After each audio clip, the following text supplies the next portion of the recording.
Zoom sur ce symposium qui se tient à Genève en marge de la session d'automne du Conseil des droits de l'homme. Il est organisé par l'Observatoire international pour la paix, la démocratie et les droits de l'homme.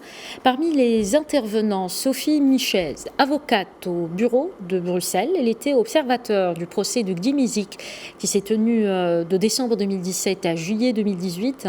Elle a fait part lors de ce symposium justement de sa stupeur face aux pratiques du Polisario et à ses techniques d'instrumentalisation pour faire d'un procès de droit commun un procès politique. On l'écoute.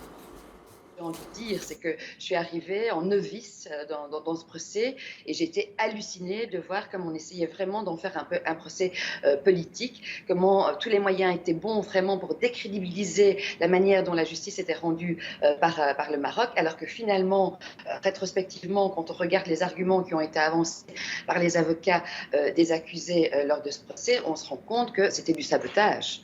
On essayait de saboter, on essayait de nouveau de minimiser. Finalement, on bafouait encore le droit des victimes. En tout cas, les avocats des accusés, l'Algérie bafouait le droit des victimes dans la mesure où finalement les victimes n'existaient pas.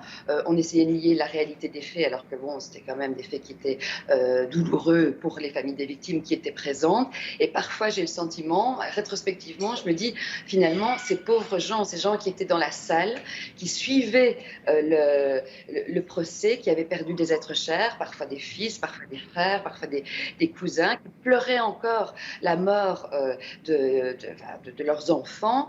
Je me suis dit quel sentiment ils ont dû avoir à la sortie de ce procès, dans la mesure où finalement ils ont vu qu'il n'y avait aucune empathie de la part des accusés, de la part des personnes qui étaient poursuivies, aucune considération. On a même essayé qu'ils ne se constituent pas partie civile.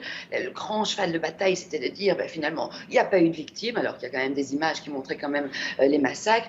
Ils n'ont pas droit à avoir une indemnisation, alors qu'on sait très bien qu'en plus cette indemnisation, elle était plus symbolique qu'autre chose, dans la mesure c'est que l'argent ne va jamais remplacer la mort de quelqu'un. Et c'était quand même assez frustrant, c'était assez interpellant de voir que finalement, on essayait de nier la réalité des faits et on essayait vraiment finalement de rattraper même la barbarie de ce qui s'était passé dans leurs propres intérêts pour essayer d'enfoncer une justice qui était vraiment rendue de manière tout à fait équitable. C'était vraiment un procès équitable, mais sans arrêt, on essayait de scander, on essayait de critiquer ce procès, on essayait de décrédibiliser la manière dont ce procès était tenu, alors qu'il n'y avait aucune raison.